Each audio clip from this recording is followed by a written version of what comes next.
I'm Samuel Williams, and you join me for the Vice President Education debate.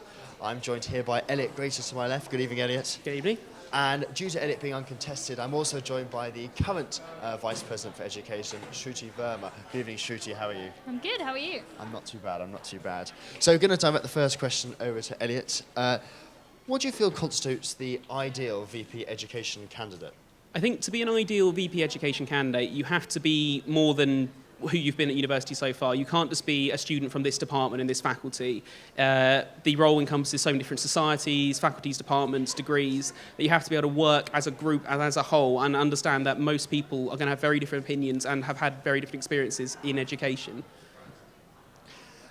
And so with regards to Southampton being quite a heavy society-based union, do you think that the education role has much to offer in this union? Yes, it really does. I mean, the education societies, I think it's about 80, are a really fundamental part about most people's degrees. They can form a big part of making friends on your course, but they can also provide extracurricular opportunities, such as bringing in external speakers and and other things like along those lines. So I really feel that education has a massive part to play as part of the Students' Union. Shruti, opinion, thoughts, feelings from what you've heard so far from Elliot? No, I think it's true. These societies are such a huge part of the zone. We are a very people-focused zone. We don't necessarily need the stuff the sports needs, but they're the people that are on the ground. As a STEM student, I could not tell you the exact experience a humanities student has because I've never done it. And I agree with Elliot, actually. The societies make a big part of that. And they're the ones that can bring people into the zone and make people more interested in it because they're doing the fun stuff. And that's really important.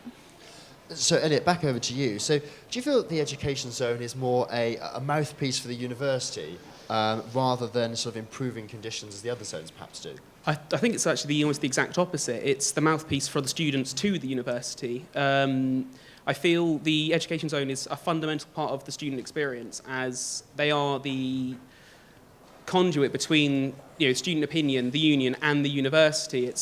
We're not so much just like bringing what the university wants down to students, but actually providing a voice for on a fundamental level, which is your degree, which is it might not be every extracurricular activity, it might not be all the sporting you do, but it is going to be why you're here at the end of the day. So many subjects have course reps which fulfil a series of roles, including turning up to student staff, liaison committees, etc. But do you feel that there would be a way of to make sure that all of these faculties would be consistent among each other with their student course reps?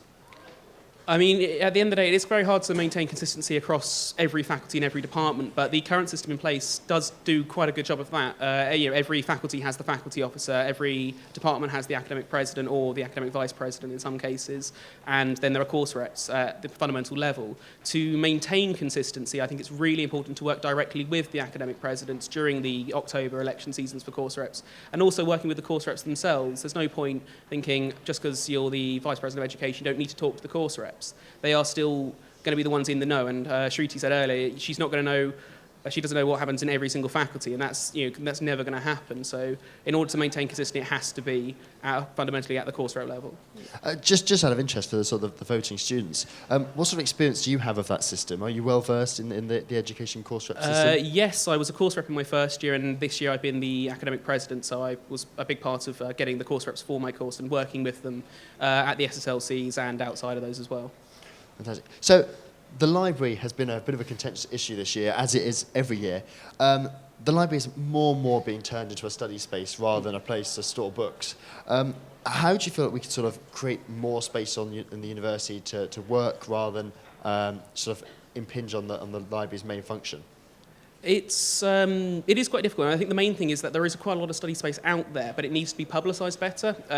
For example, on SUS, there's a great map which shows you all the computer stations which are available, but I've talked to quite a few students, and not many of them are actually aware that that's there.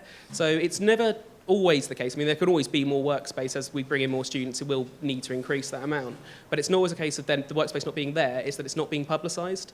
And I think improving that communication will actually make a big difference. And what sort of communication would you encourage to make sure that sort of message gets out there?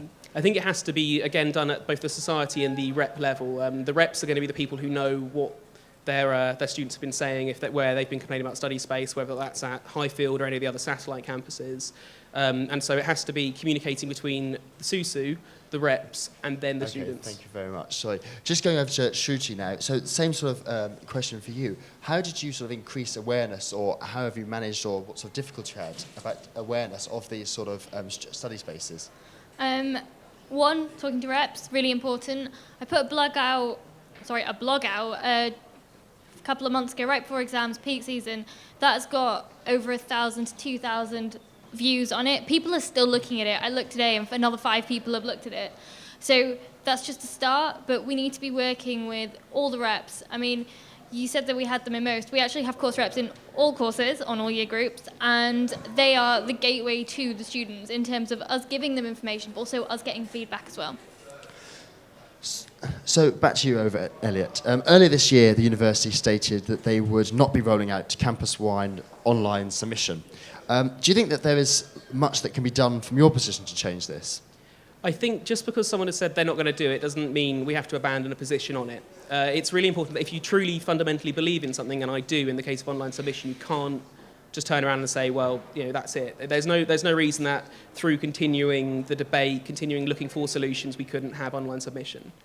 And Shruti, how have you found that sort of debate this year about online submission? How has that been for you? It's been on my SAB plan this year, and yesterday, actually, the draft e-submission policy was approved at a university meeting.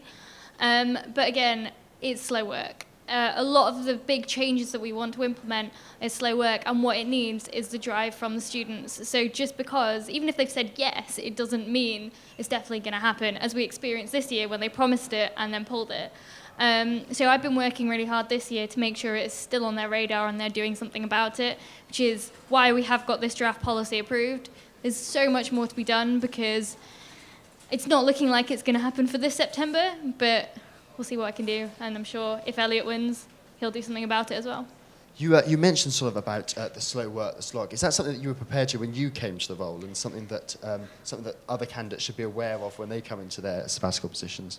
I think it's really important to be realistic with your ambitions and your aims. I was a faculty officer, course rep, so I was quite aware of how slow it was, but you're never really aware of it and you don't really know what the processes are until you're actually in the role. I'd start on university meetings, I'd seen the debates, but it is different when you are in the role. So yeah, it's something to consider. You can promise so much, but in the end, there are things that limit that, and you have to be aware of that and be prepared to work around that. As Elliot said already, just because you've got a no, it doesn't mean it's a no. I've experienced that before, so many of the reps have, and I think it's definitely something you definitely need in this position. Perfect. Thank you, Shruti. Elliot, your response to that sort of issue, is that something you're prepared for, that sort of slow work, that constantly fighting for the education? Yeah, I think I am. I mean, as Shruti said, you're never going to know it until you're in the role, but I've done as much research as I can, talking to Shruti, to other faculty officers, other people from different departments, and I know, from my own experiences, there is always a lot of bureaucracy, and there's so many students here, and for the more universalists, it's going to take a while to completely work out a policy, and I completely respect that, and I think I'm very prepared to sort of hunker down with my aims, with my ambitions, and work on that slowly and not abandon it if it doesn't seem to be getting anywhere. While we're just sort of talking about your willingness to work hard, what are the sort of fundamental skills will you be bringing to the role of VP Education? I think one of the big things I mentioned was the perseverance, but there's also just passion. I think education, people often look at it as, well, it's not the extracurricular stuff, it's just part of the degree, it's just part of it's just the library. And I think that's fundamentally just flawed. We're here for our degrees. Most people are very passionate about the subjects they do, and the representation should reflect that passion. I really feel I can bring that to the role. So you sort of talk about passion. What sort of problems do you envisage with, obviously, as you say, we're here to study.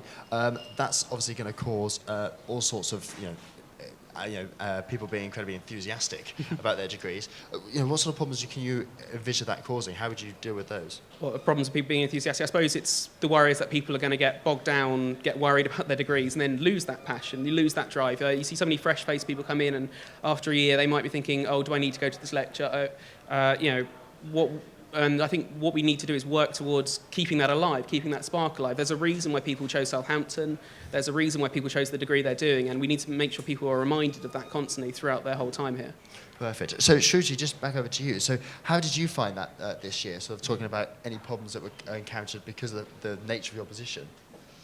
I think the most difficult thing is balancing the views from our passionate reps. I mean, we have zone committee meetings, and there are often very different experiences, as we've already talked about, and it's about making sure that you know where the balance is. Some people are louder than others, some people have the ability to attend the meeting, some don't, and you've got to be aware that just because someone isn't shouting about it doesn't mean there isn't a problem. When you talked about the passion for your degree, I'm a massive advocate for education in your degree, as is evident, but you have to remember that, I'm just plugging this, you are more than your degree. There is other stuff out there, and sometimes that helps rekindle your passion for your degree. Whether that is through a society where you're doing something fun related to your degree or something completely different, it's really important that you realise that university isn't just about your degree, and so we have to kind of publicise that education is really important, same time as saying there's also other stuff. It's really interesting what you sort of said there about managing the expectations of all the various faculties and subjects. How do you envisage sort of that being an issue, and how would you go about managing who you're listening to and the sort of the severity of their issues?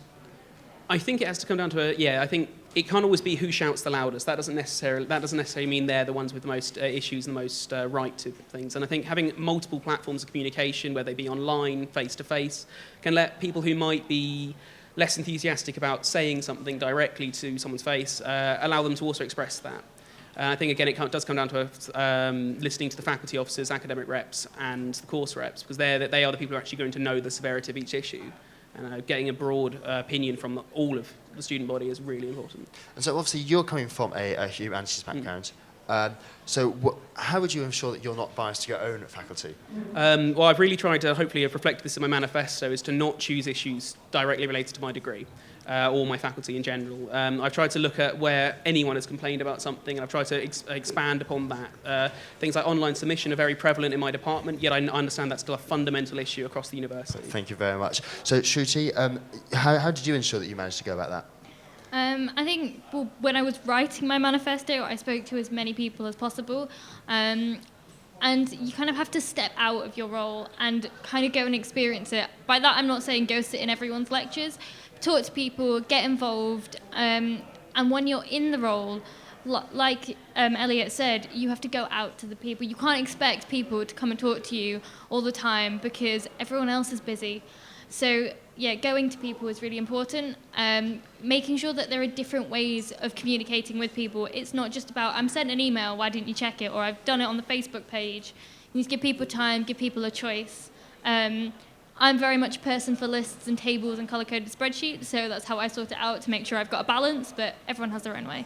Thank you very much. So, Elliot, your last question, you'll be glad to hear. What have you liked and disliked about VP education policies during the last few years? Well, I think fundamentally it's been really good. The improvements to communicating issues such as joint honours representation just over this year have been really good, and we've seen some amazing progress. Not everything is visible to the student body now, but I really expect over the next couple of months loads of things to come out about the online submission, joint honours and issues like that. If there's been a problem, and it would be communication, in my opinion.